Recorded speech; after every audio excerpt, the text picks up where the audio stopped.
کوئی میری سچے دل سے کوئی میری حمد و ثنا کرنے والا بھی تو ہو، کوئی میرا ذکر خیر کرنے والا بھی تو ہو، کوئی میرا ذکر کرنے والا بھی تو ہو، کوئی توحید اور شرک کے معنی بھی سمجھانے والا بھی ہو اس بگڑی ہوئی غافل امت کو کہ یہ شرک ہے اور یہ توحید ہے۔ اگر نہیں مانتے تو نکالو اس کو۔ صراط الذین انعمت علیہم، دکھا مجھے ان کا سیدھا راستہ جن پر تیرا انعام ہوا۔ کون ہے یہ الذین؟ کون ہے؟ اللہ تو نہیں ہے، جو بھی ہے غیر اللہ ہے نا، اور تو کہتا ہے غیر اللہ۔ کہیں بھی شائبہ بھی نہ ہو، پرچھائی بھی نہ ہو، سایہ بھی نہ ہو۔ نکال پھر اس کو، مت پڑا کر مت مانگا کر ان کا سیدھا راستہ جن پر اللہ کا انعام ہوا، جنہیں اللہ پاک نے نعمتیں عطا کی، نہ مانگا کر۔ جب سورہ فاتحہ میں یہ لائن آئے نا صراط الذین انعمت علیہم، تو یاد رکھیو مشرک ہو جائے گا اگر یہ پڑھا تو۔ یاد رکھ، تیرے عقیدے کے مطابق بکواس نہیں، کتابوں کا علم لے کے ادھر مت آنا۔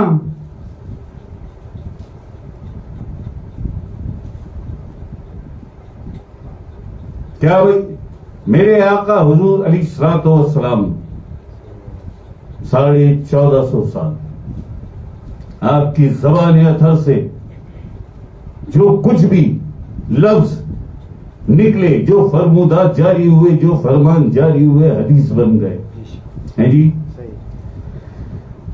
آپ کے جسم اطہر نے جو کچھ عمل کیا سنت بن گیا، ایسا ہی ہے۔ اب جو زبان اطہر سے فرمان نکلے وہ حدیث بن گئے، وہاں سے وہ لکھنا شروع کیا احادیث کو۔ وہ ہوتے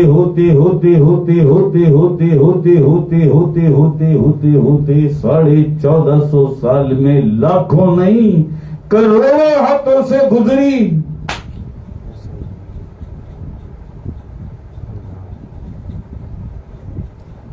جو کچھ فرمایا تھا 1450 سال پہلے میرے آقا حضور علیہ الصلوۃ والسلام نے، وہ فرمان درج کیا گیا، اور پھر وہ وہاں سے آگے بڑھا۔ اس کے بعد 1450 سال میں لاکھوں کروڑوں ہاتھوں سے گزرا۔ آج وہ ہمارے سامنے ہے۔ آج وہ گارنٹی دے سکتا ہے کہ جتنے لاکھوں اور کروڑوں ہاتھوں سے گزرا وہ سارے صادق اور امین تھے۔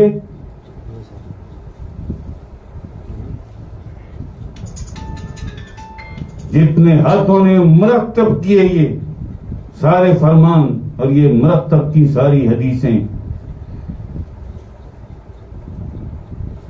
وہ سارے صادق اور امین تھے۔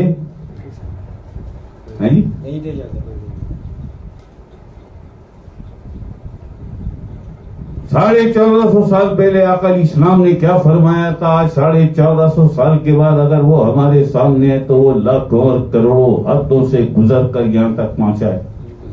ایسا ہی ہے۔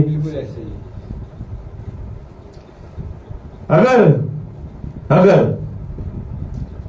سلطان باہو علیہ الرحمہ بابا فرید مسعود گنج شکر علیہ الرحمہ سرکار امام بری حدیث کے جاہل تھے، تو پھر کون مائی کر یہ دعویٰ کر سکتا ہے کہ میں حدیث کا عالم ہوں؟ تو اس کو پڑھ کے بات کرتا ہے، وہ سیکنڈ نہیں لگتا انہیں ایک جنبش چشم صدن میں وہ آقا علیہ السلام کے قدموں میں پہنچ کر وہاں سے دریافت کر لیتے، سر جھکا کے ہاتھ جوڑ کر آقا علیہ السلام کے سامنے کھڑے ہو جاتے ہیں۔ آقا یہ فرمائیے، اس میں دقت آ رہی ہے میرے آقا، تھوڑی سی دشواری آ رہی ہے آقا، کیا یہ ٹھیک ہے؟ کیا یہ آپ ہی کا فرمان ہے؟ وہ چشمے زدن میں آ کر اسلام کی ذات پاک تک پہنچ جاتا ہے اور وہاں جا کر دریافت کر لیتا ہے. تو یہ کتاب پڑھ کے یہ باتیں کر رہا ہے نا. اس کا نفس پاک ہے, نفس مطمئنہ. اس کا جب دل چاہتا ہے وہ سیکنڈ بھی نہیں لگتا, آقا اسلام کے قدم بوسی کو پہنچ جاتا ہے. آقا اسلام کے قدموں پر سر رکھ دیتا ہے, وہ چوم لیتا ہے اپنے آقا حضور اسلام کے پیر مبارک, کھڑا ہو جاتا ہے ہاتھ جوڑ کر آقا اسلام کے روبرو سر جھکا کر. آقا اسلام میرے آقا, آپ فرمائیے آقا, یہ آپ ہی کا فرمان ہے آقا, ٹھیک ہے. کتنی دیر لگے گی جواب؟ یا تو ہے ہاں یار ہمارا, یا انکار کر دیں گے آقا اسلام. زیادہ تو بہت زیادہ چانس, تو بہت زیادہ چانس دو. آج جو چل رہا ہے کتابوں میں بے شمار زیادہ چانس یہ ہے کہ انکار کر دیں گے. نہیں, ہم نے ایسے تھوڑی فرمایا.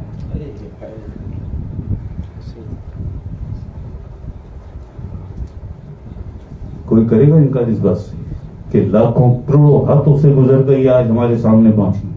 ایسا ہی کوئی گارنٹی دے گا اس بات کی کہ سارے ہاتھ, وہ جتنے لوگوں کے ہاتھ تھے وہ سارے صادق اور امین تھے؟ یہ کا گارنٹی کوئی؟ اور وہ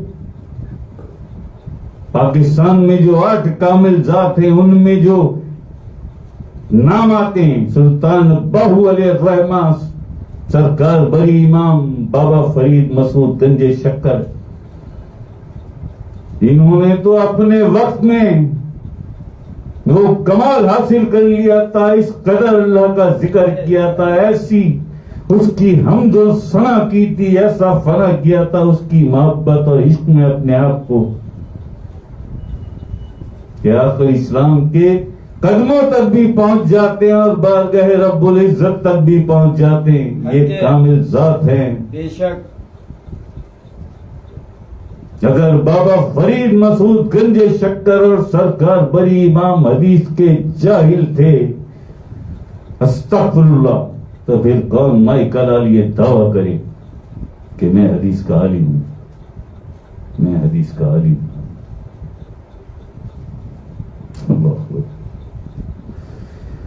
اللہ اکبر. آج باتیں تو مجھے آج کچھ اور کرنی تھی. آج میں نے لوگوں کی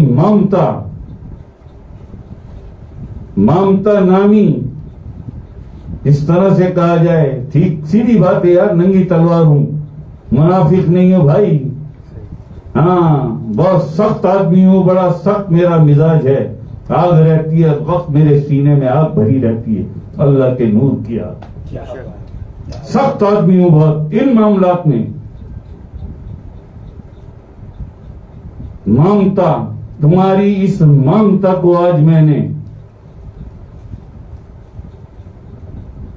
آج اسے ڈسکلوز کرنا تھا کہ مامتا کے نام پر جو دھوکہ دے رہا ہو اپنے ننھے اور معصوم بچوں کو, مامتا کے نام پر, محبت کے نام پر, پرورش کے نام پر, مستقبل کے نام پر جو دھوکہ دے رہا ہو اپنے بچوں کو, جو دھوکہ دے رہا ہو اپنے بچوں کو, دشمنی کر رہا ہو اپنے بچوں کے, ان معصوم ننھے بچوں کے ساتھ دشمنی کر رہا ہو, کیڑوں کا مقدر بنا رہا ہو انہیں, یہ تمہاری غفلت, یہ تمہاری لاپرواہی, یہ تمہارے ڈھونگ, مامتا, پرورش, تربیت, تعلیم, مستقبل, ان ناموں کا سہارا لے کر جو دھوکہ دے رہا ہوں ان ننھے اور معصوم بچوں کو, دیکھ رہا ہے اللہ دیکھ رہا ہے, غافل نہیں ہے وہ, دیکھ رہا ہے. احساس کرو کہ ایک دن اللہ کو منہ دکھانا ہے, پوچھے گا وہ کیا سکھایا اس اولاد کو, کیا تربیت دی. اندھا تھا, آنکھیں نہیں تھی, بصارت نہیں دی تھی میں نے تجھے, ان آنکھوں میں روشنی نہیں دی تھی میں نے تجھے, دیکھنے کی اور سننے کی, بولنے کی طاقت نہیں دی تھی میں نے تجھے, دی تھی مالی. تو پھر یہ ظلم کیوں کیا اپنے ننھے اور معصوم بچوں پر تو نے کہ نہ انہیں شرع صدر کا سبق پڑھایا، نہ انہیں قد افلح من تزکا کہ وہ فلاح پا گیا جس نے اپنے نفس کو پاک کر لیا۔ یہ سارا کچھ قرآن میں نے بھیج دیا تھا نا تم سب کے لیے۔ تم بے شرمو، تمہیں شرم نہیں آئی کہ ایک دن میرے سامنے کھڑا ہونا ہے، میرے روبرو مجھے منہ دکھانا ہے؟ تمہیں شرم نہیں آئی؟ ممتا کے نام پر، تعلیم و تربیت کے نام پر، پرورش اور محبت کے نام پر ان ننھے معصوم بچوں کو دھوکے دیتے رہے اور آخر میں کیڑوں کی خوراک بنا دیا، کیڑوں کی خوراک بنا دیا۔